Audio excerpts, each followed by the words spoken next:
प्रत्येक प्रेग्नन्सी वेगळी असते. तुमचं शरीर युनिक आहे आणि तुमचं बाळही तुमच्याप्रमाणे युनिक आहे. प्रेग्नन्सीमध्ये सगळ्यांचे सल्ले ऐका, पण ब्लाइंडली फॉलो करू नका. तुम्ही प्रेग्नंट आहात आणि अचानक सगळे एक्सपर्ट तुमच्यासमोर आहेत. कोणी काय सांगतं, कोणी काय सांगतं, कोणी म्हणतं पपई खाऊ नका, कोणी म्हणतं जास्त चालू नका. पण खरंच काय बरोबर आणि काय चुकीचं? नमस्कार, मी डॉक्टर अपर्णा. आज आपण बोलणार आहोत प्रेग्नन्सीमध्ये सर्वात कॉमन कन्फ्युजनबद्दल. लोक देतात ते सल्ले आणि ती गोंधळलेली प्रेग्नंट लेडी. आता ते सल्ले कितपत महत्त्वाचे आहेत, तेच सल्ले काय आहेत आपण आजच्या पॉडकास्टमध्ये बघणार आहोत. बऱ्याच जणांना सांगितलं जातं, बरेच जणसुद्धा सांगतात 2 जणांसाठी खा, म्हणजे प्रेग्नंट लेडी आणि तिचं होणारं बाळ. तू दोघांचं जेवायला पाहिजे, तू कमी का जेवते? पण लक्षात घ्या, क्वालिटी महत्त्वाची आहे. तुम्ही काय जेवण करता याला महत्त्व आहे, क्वांटिटीला नाही. उलट ओव्हर इटिंग केल्यानं तुमचं वेट वाढू शकतं, शुगर वाढू शकते. त्यामुळे हा सल्ला मुळीच मानू नका.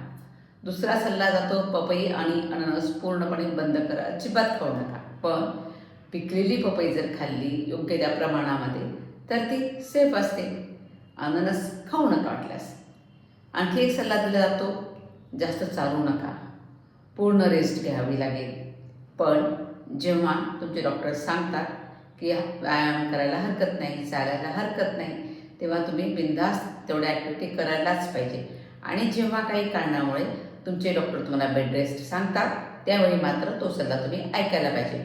पण दुसरं कोणीतरी सांगताय म्हणून तुम्ही त्यांचा सल्ला ऐकून जर आराम करत असाल तो पूर्णपणे चुकीचा आहे. आणखी काही जण सांगतात की गोड खाल्लं तर मुलगी होते, तर हे पूर्णपणे चुकीचं आहे.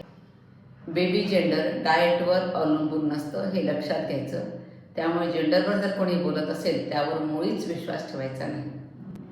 काही जण पोटाचा आकार पाहून जेंडर सांगतात, पोट खूप मोठं यायचं, हिला मुलगाच होणार. पण नाही, shape depends on body type, baby position. त्यामुळे यावर सुद्धा जेंडर अवलंबून नाही, हे लक्षात ठेवा. त्यानंतर काही जण सांगतात प्रेग्नंट लेडीला केस रंगवू नका, केस कापू नका. तर आता आजच्या काळामध्ये फॅशनेबल राहावं असं वाटतं सगळ्यांना. त्यामुळे नैसर्गिकरित्या केस रंगवले तर हरकत नाही, केस कापायला सुद्धा हरकत नाही. पण केमिकलचा आपल्याला त्रास होणार नाही याची काळजी घेऊन केस रंगवायला मुळीच हरकत नाही. त्यानंतर काही जण सांगतात प्रेग्नंट लेडीला मोठ्याने हसू नको बरं का, आणि रडायचं नाही. ठीक आहे, काही इमोशन्समुळे तिला होऊ शकतं तसं, पण मग अजिबातच हसायचं नाही, मोठ्याने हसायचंच नाही, रडायचंच नाही, असं होणार नाही. जर कुठल्या कारणामुळे तुम्हाला रडू येत असेल, स्ट्रेस आलेला असेल तर तो दूर करायला पाहिजे. पण असं लिहून ठेवलेलं नाही कोणी की हे करा हे करू नका. तुम्ही अपसेट झाला असाल, तुमचं मन कुठे लागत नसेल, अशा वेळी मात्र तुम्ही डीप ब्रिदिंग केलं पाहिजे, योगनिद्रा ऐकली पाहिजे, ध्यान केलं पाहिजे. तर इमोशनल कंट्रोल नाही, पण स्ट्रेस मॅनेज करणं महत्त्वाचं. काही जण प्रेग्नंट लेडीला सल्ला असा देतात की सगळं घरकाम बंद करा, मुळेच तू काम करू नको, पूर्ण आराम कर, मला बेबी चांगलं पाहिजे, जास्त वजनाचं बाळ पाहिजे.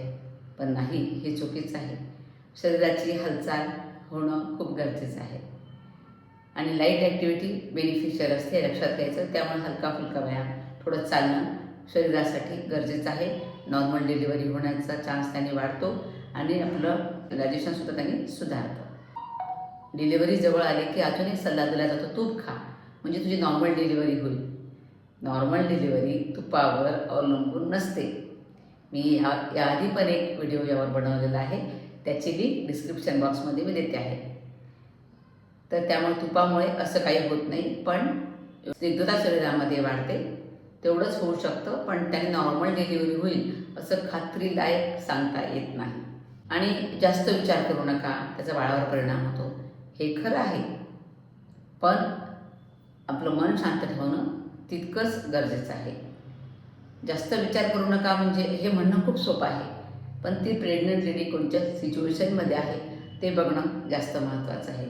हे पूर्ण सत्य पण नाही आहे, पार्टली ते खरं असेल, पण त्या स्त्रीची मनस्थिती सांभाळणं त्यावेळी गरजेचं आहे.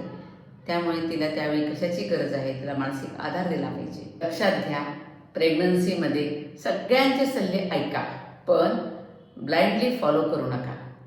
तुमच्या बॉडीला आणि डॉक्टरला जास्त इम्पॉर्टन्स तुम्ही दिलं पाहिजे, कारण प्रत्येक प्रेग्नन्सी वेगळी असते. तुमचं शरीर युनिक आहे आणि तुमचं बाळही तुमच्याप्रमाणे युनिक आहे. जर तुम्हाला हा पॉडकास्ट युजफुल वाटला असेल तर इतर मॉम्ससोबत नक्की शेअर करा. आणि लक्षात ठेवा, इन्फॉर्म्ड आई म्हणजे कॉन्फिडंट आई. तुम्हाला या व्यतिरिक्त अजून कोणते प्रेग्नन्सी मिथ्स ऐकायला मिळाले मला कमेंटमध्ये नक्की सांगा. पुढच्या एपिसोडमध्ये आपण त्यावर नक्की बोलूया. धन्यवाद.